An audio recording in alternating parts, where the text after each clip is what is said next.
duties as an agent in New South Wales, as a real estate agent, when you are acting for both buyer and seller of land.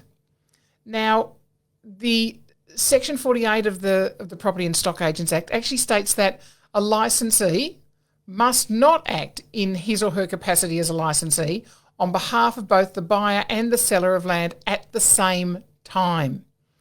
So they can't enter into agency agreements in respect of the purchase or sale of a land, which will result in the licensee acting on. So you can't enter into a buyer's agency agreement and a seller's agency agreement for the same property with different people.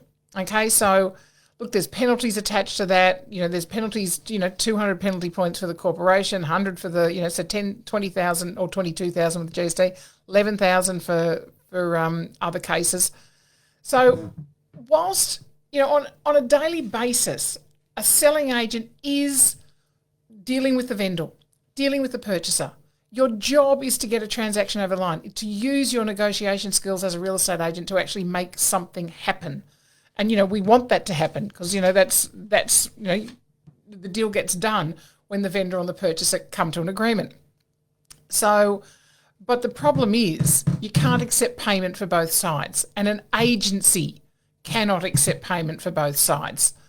So, it's about if you're acting for the seller and you're being paid a commission by the seller, then if the purchaser has a buyer's agent and that buyer's agent is from within your agency, or you happen to be the buyer's agent for that person, and go, I've just listed this property, this is great. You can't take commission from both sides.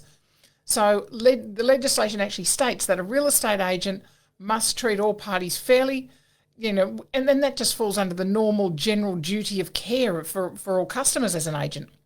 So the payments of these services can only come from one side of the transaction. I can't say that often enough. And, usually when we bring this up, and it's one of our topics in elective CPD this year, and, so often there's people who say, but what if we do this and what if we do... No, the answer is still no.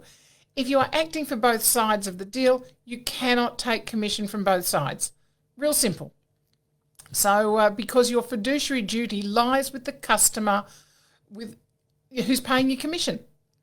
So, if you've signed with the vendor, then that's who your fiduciary duty or your duty of trust lies with.